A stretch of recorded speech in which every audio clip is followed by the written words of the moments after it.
이런 세상에 빛으로 오신 예수님이라는 제목으로 말씀을 좀 같이 나누겠습니다.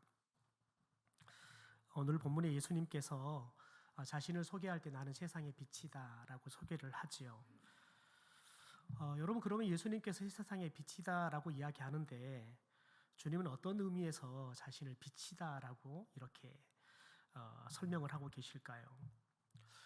우리는 빛의 이 특징에 대해서 좀 우리가 이해를 하면 예수님이 내가 세상의 빛이다라고 말하는 것들을 좀 이해할 수가 있을 것 같습니다.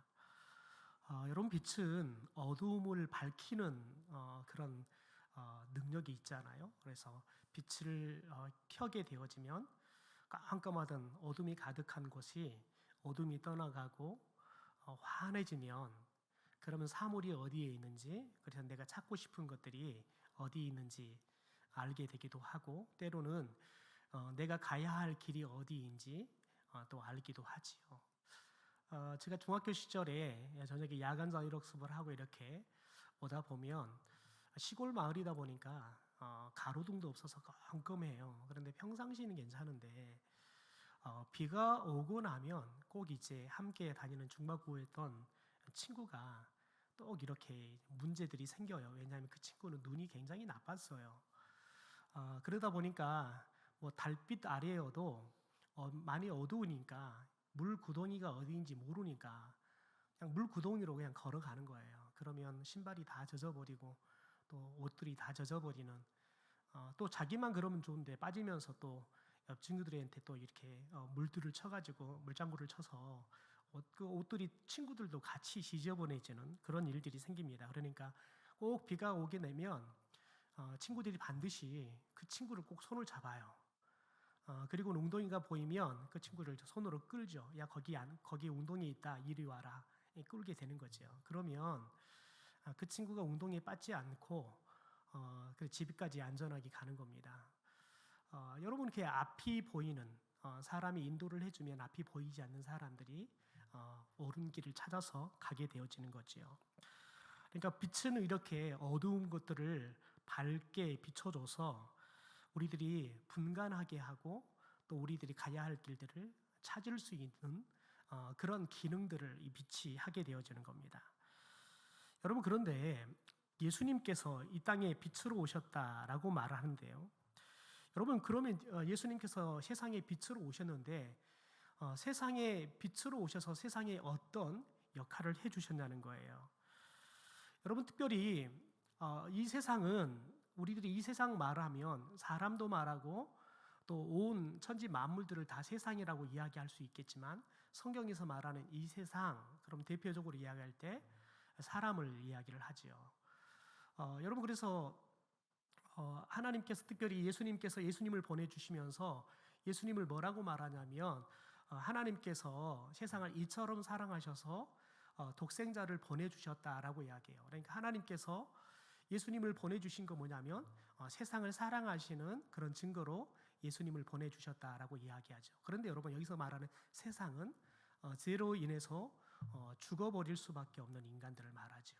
죄로 인해서 영적으로 이제 완전히 어두워져서 하나님을 볼 수도 없고 스스로는 하나님을 찾아갈 수도 없는 완전하게 타락한 그런 인간들을 이야기하는 겁니다. 그래서 예수님께서 이 세상에 빛으로 오셨다는 거 뭐냐면 여러분, 특별히 죄로 인해서 하나님에 대해서 더 이상 알 수도 없고 하나님의 뜻에 대해서 더 이상 알 수 없는 사람들에게 하나님에 대해서 또 하나님의 뜻에 대해서 여러분 밝히 알려주시는 역할들을 하셨다는 겁니다. 여러분, 하나님에 대해서 또 하나님의 뜻에 대해서 알려주는 것을 우리는 계시다라고 이야기해요. 계시하다라고 이야기를 하는데요. 그러니까 예수님께서 하나님의 계시가 되셔서 이 땅에 오셨다는 겁니다. 여러분, 하나님은 우리가 구약의 성경에 보면 특별히 구약 성경에 예수님이 오기 전까지는 예수님께서 먼저 유일하게 유대 민족들에게 율법을 통해서 하나님과 하나님의 뜻에 대해서 계시를 해 주었습니다. 그리고 유대 민족 외의 다른 민족들은 하나님의 계시를 받지 못했지요. 그래서 하나님을 찾지도 못했고 하나님을 믿을 수도 없었고요. 하나님의 뜻을 더군다나 그러면 알 수도 없었지요. 여러분, 그런데 이제 예수님이 오시면서 유대 민족뿐만 아니라 다른 이방인들도 이제 하나님의 뜻을 알 수 있게 되었다는 겁니다. 그래서 에베소서에 보면 특별히 이렇게 바울이 이야기를 합니다. 우리 현대인 성경으로 같이 한번 읽어볼까요? 같이 읽죠. 시작. 그때 여러분은 그리스도와 아무 관계도 없었고 이스라엘 국민도 아니었으며 하나님의 약속에 근거한 계약에서도 제외되었으며 이 세상에서 희망도 없고 하나님 없이 살았습니다. 그러니까 예수님이 오기 전까지의 유대인들 외 이방인들에 대한 이야기를 하는 겁니다. 예수님하고는 아무 관계도 없었다. 그리고 이스라엘 사람들도 아니었다. 그리고 하나님의 약속에 근거한 계약에도 제외되었다. 유대인들과 하나님께서 계약을 맺었기 때문에 그렇습니다. 그래서 우리는 이 세상에서 희망도 없이 살았고 더 나아가서 하나님 없이 사는 삶을 살았다는 겁니다. 이건 우리가 우리나라에 복음이 들어오기 전까지의 우리 역사를 보면 이 말은 생생하게 우리들은 충분히 알 수 있죠. 여러분, 그렇다면 하나님의 계시, 특별히 율법을 통해서 하나님의 계시를 받았던 유대인들은 하나님의 존재에 대해서, 하나님의 뜻에 대해서 그러면 제대로 깨닫고 살았을까요?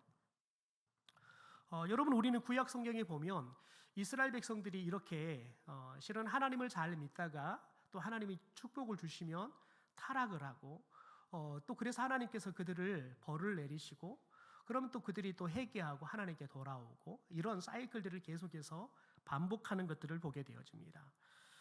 그런데 우리가 그렇게 이런 구약에 나와 있는 이스라엘 백성들의 역사적인 스토리들을 보면 우리들이 이스라엘 사람들이 하나님의 존재에 대해서 알고 있었을까, 아는 건 아닐까라는 생각을 하고요. 또 하나님의 뜻에 대해서 그들이 아는 건 아닐까라는 생각들을 합니다. 여러분, 그런데 만약에 하나님께서 율법을 통해서 하나님 주신 율법을 통해서 그들이 하나님을 알아가고 하나님의 뜻을 알았더라 그러면 하나님께서는 그들에게 선지자들을 보낼 필요가 없었겠죠. 이미 모세를 통해서 율법을 주셨기 때문에 그렇습니다. 여러분, 그런데 그렇지 않더라는 겁니다. 그래서 이 율법의 역할에 대해서, 율법의 기능에 대해서 특별히 바울이 잘 정리를 해주죠. 우리 로마서 3장 19절에서 20절의 말씀을 같이 한번 세번역 성경으로 같이 한번 읽어보겠습니다. 같이 읽죠. 시작. 우리는 율법에 있는 모든 말씀이 율법 아래 사는 사람에게 말한 것임을 압니다. 그것은 모든 입을 막고 온 세상으로 하나님 앞에서 유죄로 드러내시려는 것입니다. 그러므로 율법을 지킴으로써 하나님 앞에서 의롭다고 인정받을 사람은 아무도 없습니다. 율법으로는 죄를 인식할 뿐입니다. 그러니까 율법의 역할이 뭐냐면 저와 여러분이 하나님의 뜻에 대해서 알고 그 뜻대로 살아갈 수 있도록 해주는 게 아니라 율법은 우리들이 죄인이라는 사실, 이 사실을 알려주는 역할을 한다는 거예요. 여러분, 그런데 율법의 역할이 여기까지예요. 율법이 우리에게 죄인이라는 사실을 알게 하고 그러면 우리를 어떻게 하면 우리가 죄로부터 벗어나고 우리가 이 죄로부터 구원을 받을 수 있는지 율법은 이것을 우리에게 알려주지를 못하는 거예요. 율법의 역할은 딱 한 가지, 너가 죄인이다 라는 것만을 알려주는 역할을 한다는 겁니다.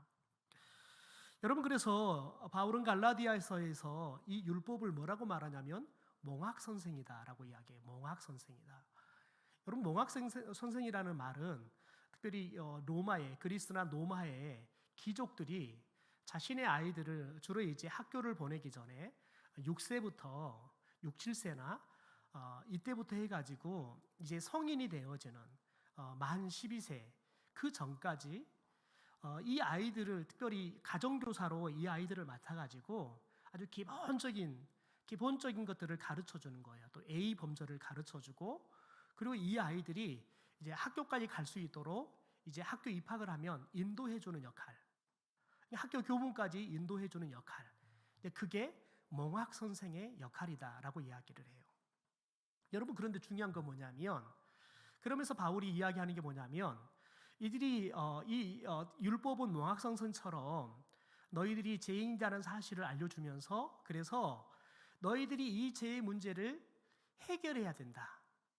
그래서 이 죄의 문제를 해결할 수 있는 예수님 앞에까지는 인도하지만 정작 여러분 이 율법이 예수님을 만나게 한다든지 예수님이 주신 이 구원을 그들 가운데 줄 수 있는 것은 아니라는 거예요. 그들이 죄인이라는 사실을 알고 이 죄의 문제를 해결하기 위해서 마치 목학 선생이 학교까지 아이들을 인도해 주는 것처럼 예수님 앞까지 인도해 주는 그 역할만 가능하다는 거예요. 그게 율법이 할 수 있는 최대치의 기능이라는 거예요. 여러분, 그러니까 이스라엘 백성 유대 민족들이 이 율법을 받았지만 여러분, 그들이 온전하게 구원을 받을 수 있는 것은 아니었다는 거예요. 그들이 알 수 있는 것은 뭐냐면 우리가 죄인이구나, 이걸 아는 거예요. 그래서 그들이 자신들이 죄인이라는 사실을 아는 것, 그래서 우리의 죄의 문제를 해결해야겠구나. 여러분, 그래서 그들이 추구했던 것이 메시아 아니겠습니까? 그리스도가 아니겠습니까? 여러분, 그런데 이게 율법의 역할이었다 그러면 예수님께서는 특별히 이런 자신이 죄인인 줄을 알고 그러나 자신은 구원할 수 없는, 더군다나 하나님을 찾을 수도 없고 하나님을 스스로가 만날 수도 없는 이 인간들에게 이 죄의 문제를 해결하고 하나님을 만날 수 있도록, 그리고 하나님의 뜻을 알 수 있도록 하기 위해서 예수님을 이 땅에 보내주셨다는 거지요. 그래서 예수님께서 이 땅에 오셔서 예수님은 자신의 생각, 자신의 가치, 자신이 하고 싶은 말씀들을 우리에게 전해주는 게 아니라 하나님의 나라에서 그분이 봤던 것들, 하나님에 대해서, 그리고 하나님께서 말씀해 주시는 하나님의 뜻, 그리고 하나님의 사랑, 더 나아가서는 하나님의 나라가 어떤 것인지에 대해서 우리에게 알려주는 그 역할들을 하셨다는 거죠. 여러분, 그래서 예수님의 성품을 보면 하나님의 성품이 뭔지를 알게 되고요. 예수님의 말씀을 들으면 하나님의 뜻이 무엇인지를 알게 되어지는 겁니다.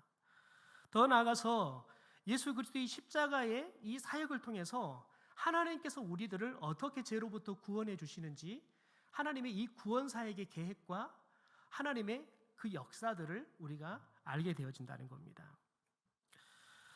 여러분, 그래서 로마서 5장 8절에 이렇게 이야기하죠. 같이 한번 읽어보겠습니다. 시작. 우리가 아직 죄인 되었을 때 그리스도께서 우리를 위하여 죽으심으로 하나님께서 우리에 대한 자기의 사랑을 확증하셨다라고 이야기해요. 여러분, 예수님이 오기 전까지 하나님을 본 사람이 없어요.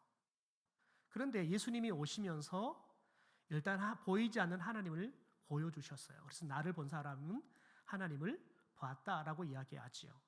더 나아가서 하나님의 사랑, 하나님이 우리를 사랑한다는 사실을 알아요. 그런데 중요한 건 뭐냐면 그 하나님의 사랑이 뭔지를 우리는 몰랐다는 거죠. 그런데 예수님이 우리를 위해 십자가의 죽으심으로 인해서 하나님의 사랑이 뭔지를 우리가 보게 됐다는 거예요.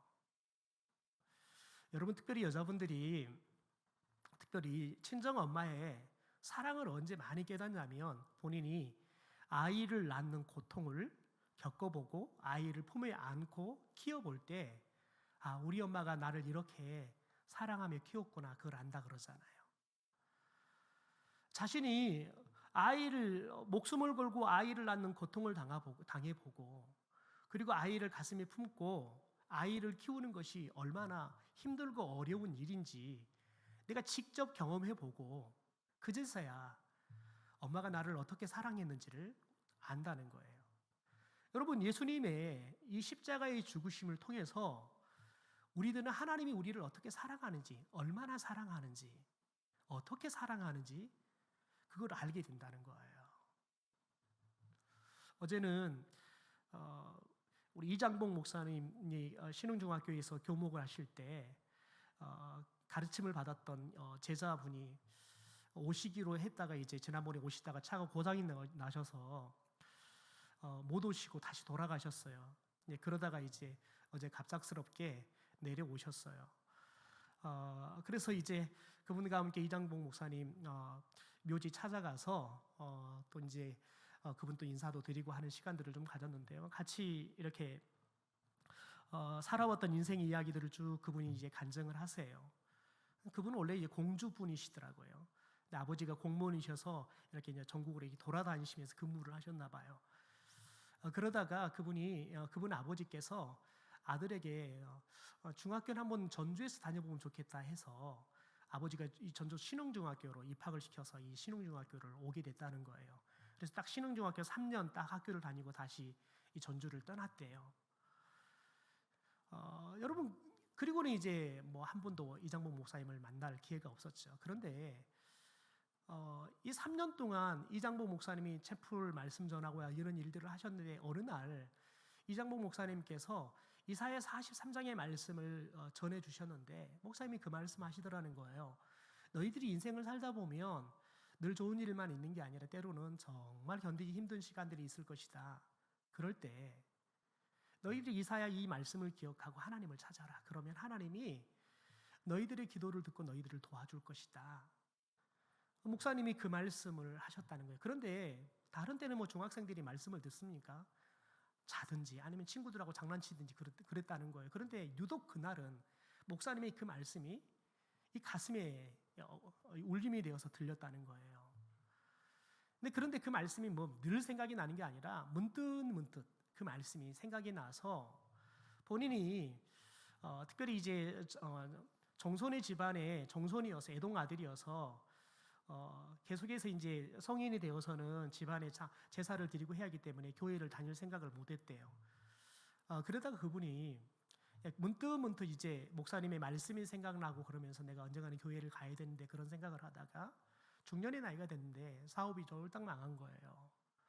사업이 쫄딱 망해서 뭐 집에서도 아내나 자식들이 불러놓고 우리가 살라 그러면 아버지가 이혼을 하시고 집을 나가시는 게 좋겠습니다. 그래서 이제 옷보따리를 다 싸고 집에 나오려고 그러는 참 기가 막히더래요. 그런데 그날 또 전화가 왔더래요. 근데 그 전화가 어머니가 사지가 마비가 돼가지고 요양원에서 5년 동안 생활을 하셨는데 본인이 사업이 망하면서 5개월 정도 이 요양원에 요양비를 연체를 했더니 연락이 와서 오늘 어머니를 요양병원에서 모시고 나가라고.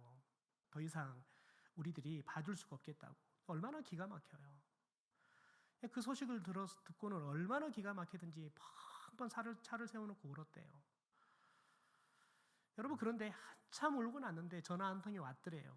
근데 그 전화가 본인이 이제 건축업을 하시는 분이어서 평상시에 알고 지내는 큰 건물에 관리소장으로 있는 아는 동생이 전화를 했더래요. 그래서 뜬금없이 그 말을 하더래요. 형님이 이 공사를 할 수 있을런가 모르겠어. 그러면서 이야기하더래요. 말 꺼내주면서 형님이 공사를 할 수 있을런가 모르겠어. 그러더라는 거예요. 그러니까 뭐 형님이 할 수 없을 거야. 그 말을 하는 거예요.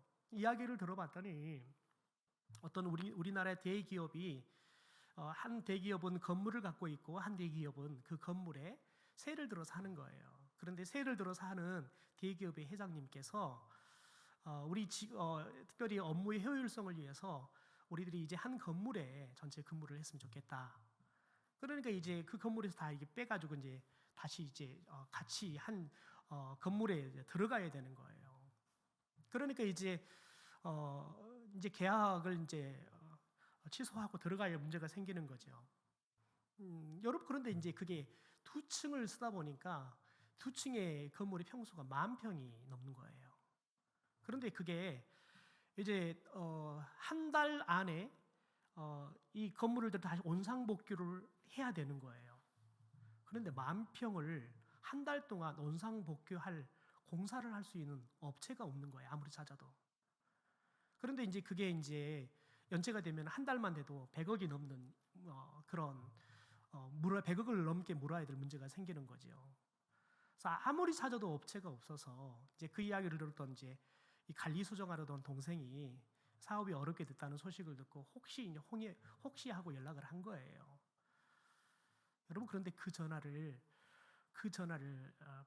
받았는데 하나님이 번뜩이 여는 아이디어를 주시더라는 거예요. 그래서 그러면 만날 수 있도록 좀 연결을 해달라. 삼성을 만나게 해서 이제 만났는데 안 믿더라는 거예요. 형색을 보면 얼굴 위아래 형색을 옷을 보니까 뭐 그 정도 할 수 있는 그런 사람도 안 보이 사람으로도 보이지 않고 더군다나 뭐 거의 지금 부도가 다 난 그런 회사인데 전혀 신뢰가 가지를 않죠. 그래서 내가 그럼 책임자를 만나게 하면 내가 어떻게 하면 할 수 있는지 설명을 하겠다. 그러니까 이제 믿자 본전이니까 책임자가 올라가서 이야기를 했더니 그럼 한번 만나보자 해서 만났대요. 그래서 본인이 이제 방법들을 쭉 설명을 했더래요. 여러분 그래도 뭐 기니까 빼고요. 그랬더니 그 책임자가 백지 계약서를 써주더래요. 하여간 이제 공사만 해달라. 그럼 그래서 이제 공사를 시작을 했는데 공사 기간이 40일 걸렸대요. 그러니까 30일 정도 생각했는데 더 걸린 거죠. 여러분 그런데 재밌는 거 뭐냐면 하나님께서 역사하기 시작하는데 사람들이 그 건물에 들어오려고 다 왔는데 계약 직전에 다 또 취소가 돼가지고 공사가 끝날 때까지 들어올 업체가 한 업체가 없더래요. 그래가지고는 그 공사를 본인이 다 하게 됐대요. 그런데 본인 회사가 부도 나기 전까지 손해봤던 모든 것들을 다 만회하고 다시 완전하게 다시 모든 사업들이 정상 궤도로 올라갈 수 있을 만큼 딱 한 번 하나님께서 그 한 번에 그 문제를 해결해 주시더라는 거예요. 여러분 그런데 그 사건이 있기 딱 2년 전부터 교회를 다니기 시작했대요. 그런데 2년 전부터 교회를 다니기 시작했는데 교회를 다니면서 2년 동안 제사를 여전히 드렸대요. 그런데 그 사건을 딱 경험하면서 모든 걸 끊어놓고 오직 하나님만 믿기 시작했대요. 여러분 근데 그분이 뭐라고 말을 하냐면 그 사건을 경험하면서 하나님께서 깨닫게 해주신 것이 있는데 본인의 인생의 모든 인생의 스토리를 들어 하나님께서 기억나게 하시면서 하나님이 지금까지 나를 이렇게 하나님의 계획대로 하나하나 다 계획을 세우셔서 이끌어 오셨더라는 거예요. 그래서 그분이 자신의 인생이 자신은 하나님을 따라 살았는데 하나님께서는 자신을 버리지 않고 하나님이 자신을 향한 특별한 계획을 가지고 지금까지 그 모든 계획들이 하나님의 계획하심을 통해서 이끌어 오셨다는 것들을 그가 깨닫게 된 거예요. 그래서 하나님 앞에 자신의 인생을 그리고 자신의 사업도 모든 걸 다 맡겨드려 버리게 되는 거지요. 근데 지금 여전히 건축업을 하고 있고 또 무역업을 동시에 하고 있는 그런 기업을 운영하고 계시더라고요. 여러분 그런데 그분이 그러는 거예요. 최근에 특별히 같이 신흥중학교를 나왔던 동문들 친구들을 몇 사람 만나게 되었는데 다 이제 잘 됐더래요. 다 아주 사회적으로도 다 잘 된 친구들이어서 만나서 종종 만나서 같이 해프를 푸고 그러는데 물었대요. 나는 그 이장봉 목사님 통해서 이사야 43장 말씀을 들었는데 너희들 기억하냐 그랬더니 기억하는 사람이 아무도 없더래요. 하나님이 자신에게만 들려주신 말씀인 거죠. 여러분 그런데 그분이 그 이야기 하시는 거예요. 자신의 부인까지도 자신의 두 아들들조차도 아버지가 이혼하고 집을 나가는 것이 그나마 우리 가족이 살 수 있는 길입니다. 아내도 자신을 버리고요. 자식도 자신을 버리고요. 심지어 자신의 친척 중에서 잘 하시는 분이 계시는데 아주 잘 산대요. 그런데 그분이 교회를 다시 다니기 시작하면서 어느 날 그분과 통화를 하게 됐는데 통화를 다 하고 난 다음에 그분에게 복음을 전하고 싶어서 그랬대요. 내가 깜빡 전할 말을 안 전했다고. 그랬더니 그분이 그러시더래요. 돈 빌려달라고 말하려고 그러면 나한테 말하지 말아라. 그럼 전화 다 끊어버리더래요. 그러면서 자신이 그걸 깨달았다는 거예요. 사람은 의지할 사람이 한 사람도 없구나. 오직 내가 의지할 사람은 하나님 외에는 이 땅에 아무도 존재하지 않구나. 그래서 본인이 하나님만 딱 붙잡고 하나님께만 딱 붙어 신앙생활하는 신앙의 원리를 발견하게 됐다는 거예요. 본인이 열심히 1년에 13번 제사를 드려봤는데 본인이 사업이 다 무너지고 나 보니까 그게 아무런 쓸모없는 여러분 생각이 들더래요. 그래서 제사 다 버려버렸대요. 하나님께서 자신에게 그 어려움들을 통해서 하나님께서 오직 하나님만 의지하고 온전하게 신앙생활할 수 있도록 하나님께서 자신을 그렇게 세우기 위해서 아내도 남편도 자신의 친척들도 친구들도 다 자신을 버리게 하는 그런 아픔들을 겪게 했더라는 거예요. 그리고 이제는 그게 더 오히려 감사하다는, 자신을 버려줘서 본인이 하나님만 의지하는 믿음을 알게 되고 이제 온전한 믿음을 갖고 살게 되어서 오히려 버린 사람들한테 이제는 감사할 수 있도록 마음을 갖게 됐다는 거예요. 그러니까 이제 온전한 믿음을 갖게 되어지니까요, 여러분 미워할 수밖에 없는 아내, 미워할 수밖에 없는 자식들을 더 사랑하게 되는 거예요. 여러분, 그분이 결국 나누는 게 뭐냐면 말씀이라는 거예요. 말씀. 그래서 그분이 어려운 목회자들을 섬기는 일들을 그 이후에 시작을 하게 됐더라고요. 왜냐하면 목회자들을 통해서 말씀이 떨어지는데 그 말씀이 사람들에게 생명이 된다는 거예요. 그 말씀이 없었으면 자기도 한강에 빠져 죽었을 건데 그 말씀 때문에 본인이 살았다는 거예요. 그러면서 그분이 이야기를 막 나누고, 그래서 그분이 너무 감동이 돼서 그러는 거예요.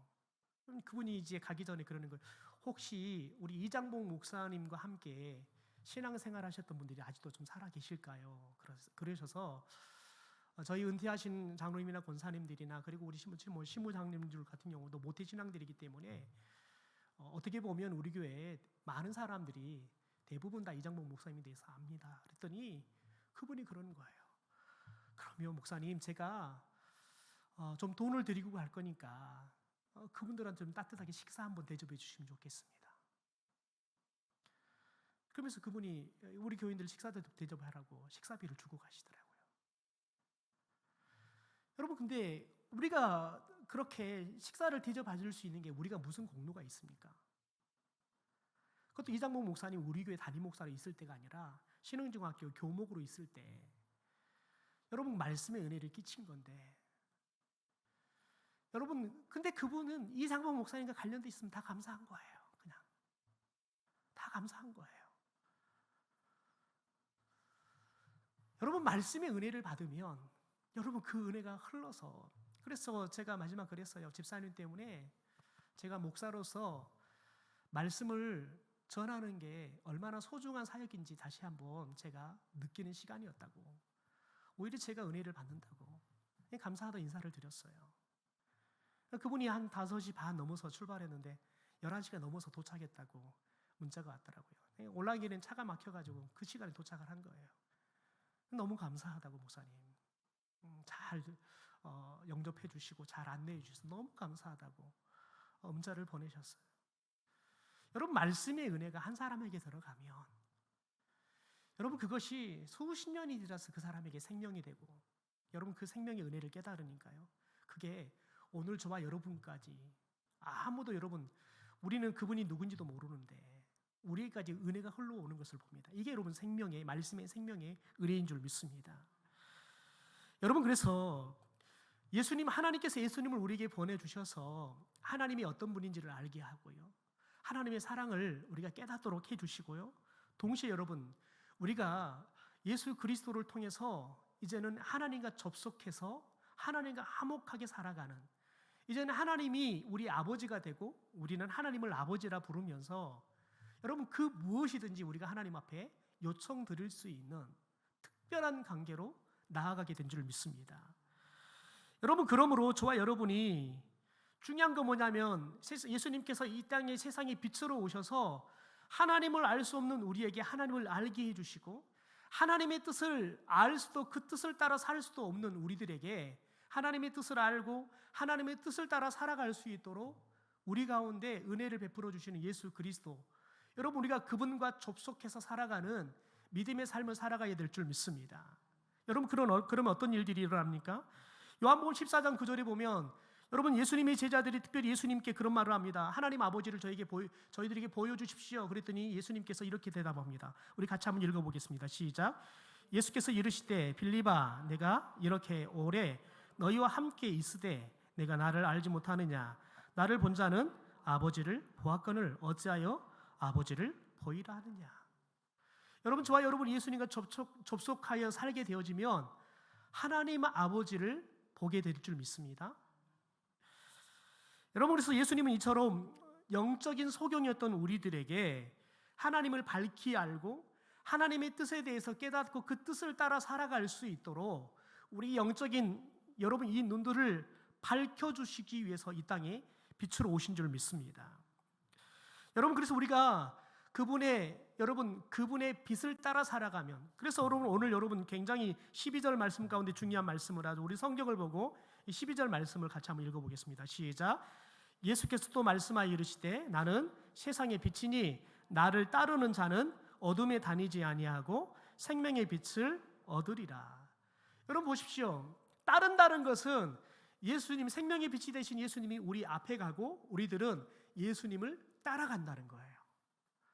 그러니까 저와 여러분이 예수님을 멀리 두는 사람들이 아니라 예수님과 함께 하면서 예수님을 우리 앞에 두고 우리는 예수님을 따라가는 여러분 그런 삶을 살게 되어지면 저와 여러분이 더 이상 어두움으로, 저와 여러분이 더 이상 죄악으로 다니는 삶이 아니라 빛 가운데 거하는 삶을 살게 될 줄 믿습니다. 여러분 시편에 보면, 시편 119편에 보면 여러분 말씀을 등불이라고 말해요. 여러분 등불은 어디에 둡니까? 여러분 등불은 등경 위에 둡니다. 그래서 빛이 가장 많은 공간을 비출 수 있도록 도와주지요. 때로는 우리가 여러분 등불을 갖고 갈 때 등불을 어디에 둡니까? 뒤에 두지 않습니다. 앞에 두고 우리가 가야 할 길들을 밝히지요. 그러니까 여러분 말씀 되신 예수 그리스도가 늘 저와 여러분의 목자가 되어 주셔서 저와 여러분을 끌어주시는 삶을 살아야 될 줄 믿습니다. 그래서 저와 여러분이 늘 말씀을 우리의 삶 앞에 두고 살아가야 되는 거예요. 우리가 매일 큐티를 하자고 하는 이유가 그거인 거예요. 큐티를 통해서 우리가 매일 하루를 시작하기 전에 하나님의 말씀을 우리 발 앞에 두자는 거예요. 그래서 우리가 그 말씀을 따라서 말씀이 밝혀주는 그 길을 걸어가자는 거지요.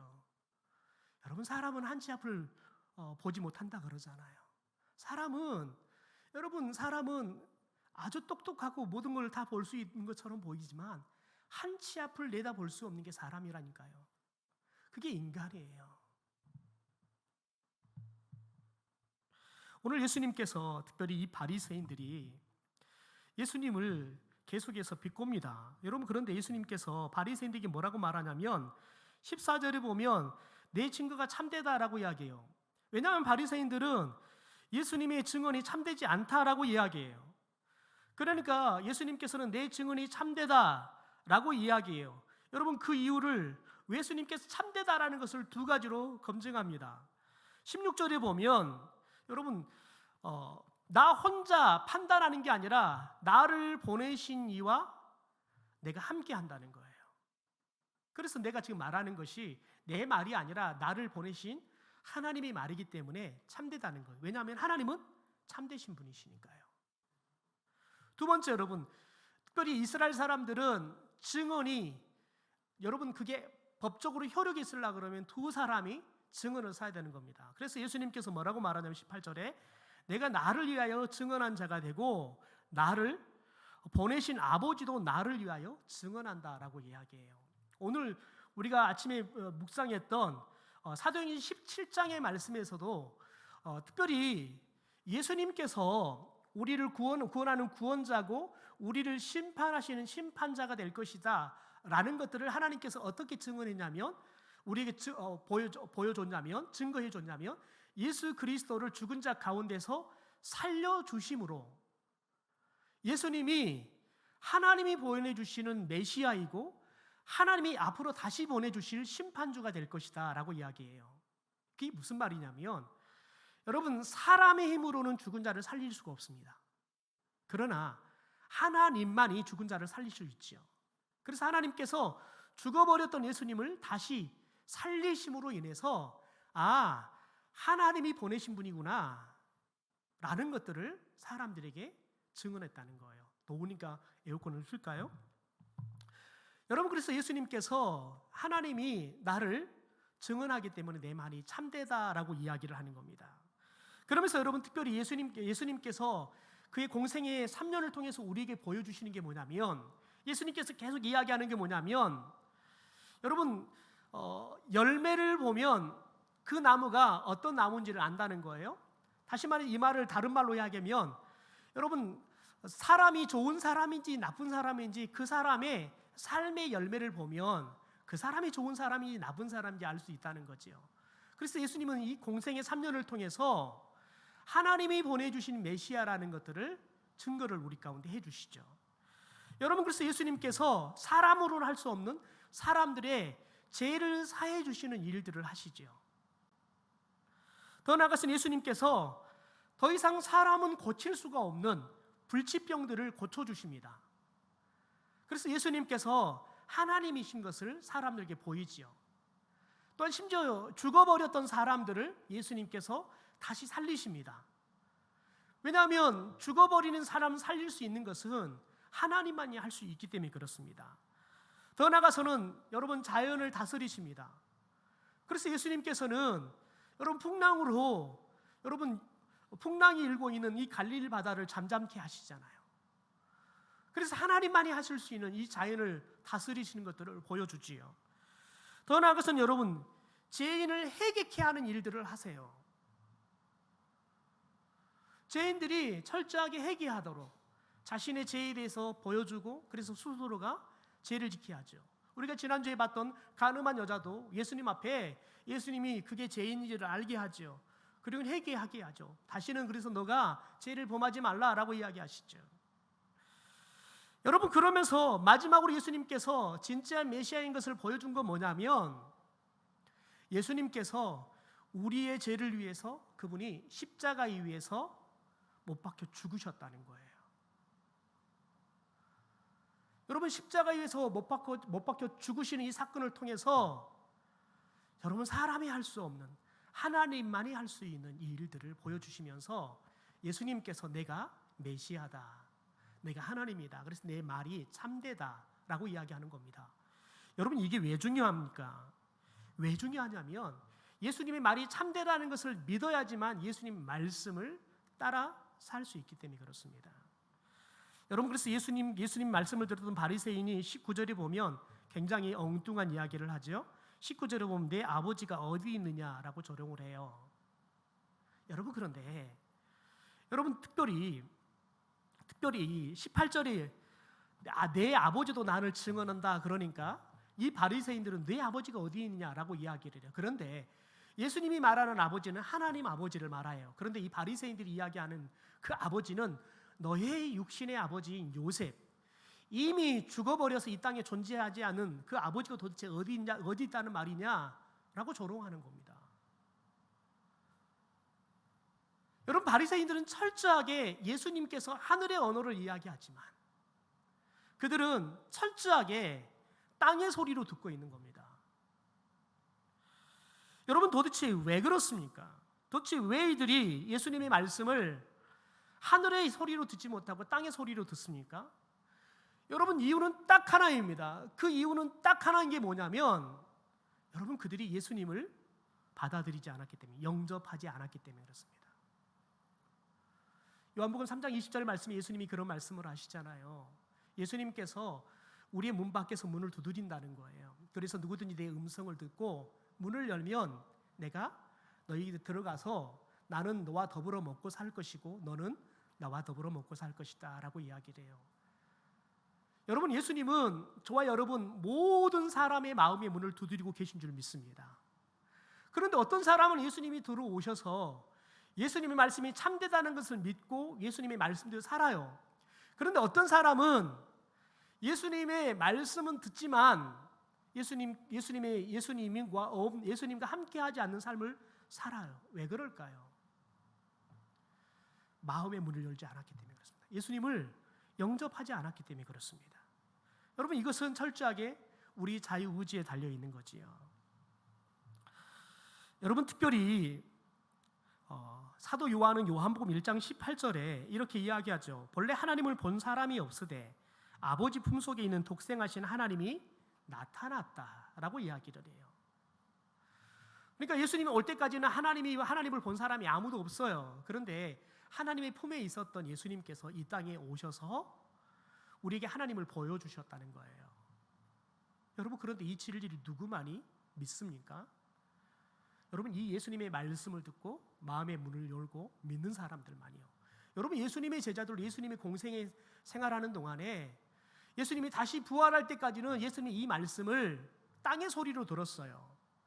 그래서 예수님은 이제 십자가에 못 박히기 위해서 예루살렘에 올라가면서 이야기하지만, 내가 이제 고난당하고 십자가에 죽을 것이다 이야기하자면 제자들은 여전히 못 갖고 싸워요. 이제 예수님이 왕이 되어지면 누가 예수님의 비서실장이 될 것이고 누가 국무총리가 될 것이냐, 이런 거 갖고 싸우고 있는 거예요. 예수님이 마지막까지 십자가의 죽음의 사건에 대해서 이야기하지만 그들은 못 알아먹어요. 왜 그렇습니까?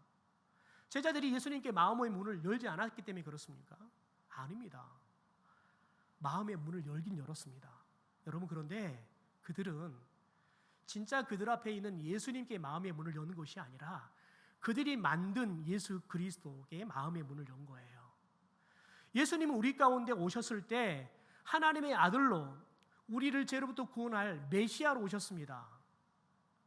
그런데 제자들은 정작 여러분 예수님을 어떻게 봤냐면, 그들은 지금까지 메시아가 오면 어떤 메시아가 올 거냐면 노마의 황제처럼 힘이 세가지고 노마 저들을 그냥 무찔러버리고 죽이고, 그래서 이 땅을 정복해서 이 나라가 다윗의 왕국처럼 다윗의 시대처럼 다시 튼실한 나라를 세우는 그런 세상의 왕으로 올 거라고 생각했던 거죠. 그러니까 그들이 정작 하나님의 말씀에 대해서, 예수님에 대해서 예언된 말씀을 들었지만 하나님이 들려주시는 말씀을 들은 게 아니라 그들은 여전히 땅의 이야기로 들은 거예요. 여러분, 이게 언제, 그러면 이 땅의 이야기로 듣던 그들이 언제 하늘의 이야기로 듣기 시작합니까? 성령이 오셨을 때 그들이 하늘의 이야기로 듣기 시작하신 줄 믿습니다. 그러므로 저와 여러분이 늘 기도해야 되는 겁니다. 하나님, 우리가 말씀을 볼 때마다 땅의 이야기가 아니라 하늘의 이야기로 듣게 하옵소서. 여러분, 땅의 이야기로 듣느냐 하늘의 이야기로 듣느냐, 그 차이는 어디서 갈리냐면 그 하나님의 말씀 앞에 절대적인 순종을 하며 살아가느냐, 아니면 우리의 필요를 따라서 어떤 것은 순종하고 어떤 것은 모른 척 해버리고 어떤 것은 절대적으로 때로는 거부하느냐. 여러분, 그래서 성령의 임재와 성령의 다스리심이 여러분 가득한 교회의 특징이 뭐냐면 순종이라는 것이 여러분 드러난다는 거예요. 가정도 마찬가지입니다. 하나님의 통치가 가득한 가정은 여러분 영적 질서가 세워져요. 그래서 자녀들이 부모님께 순종해요. 어떤 말들을 하더라도 순종해요. 왜냐하면 하나님의 통치 아래 있으면 여러분 하나님이 세웠음을 알아요. 그러면 그 하나님의 질서 앞에 순종한다. 그런데 여러분, 성령이 떠나버리면 우리들은 때로는 내가 생각해 저 사람이 존경받을 만한 말을 하고 행동을 하면 따라요. 그러나 내게 거스리면 순종하지 않지요. 여러분, 저와 여러분 안에 성령의 다스림과 통치가 날마다 일어나기를 소망합니다. 그래서 저와 여러분 안에 하나님의 순종이 저와 여러분 가운데 일어나기를 소망합니다. 그래서 하나님이 어떤 말씀을 주시든 그 말씀이 우리 마음 안에서 우리가 기꺼이 순종이 들을 수 있는, 우리 영혼을 기쁘게 하고 우리 영혼을 춤추게 하고 우리 영혼이 하나님의 말씀에 순종함으로, 순종하는 그 순간 우리들이 때로는 어렵고 고난이 따르지만, 그러나 순종하고 나면 그게 하나님의 우리가 뜻을 이루며 이 땅에 우리가 이루며 살았다는 영적인 한의를 느낄 수 있는 그런 삶을 저와 여러분이 살아가기를 주님의 이름으로 축원합니다.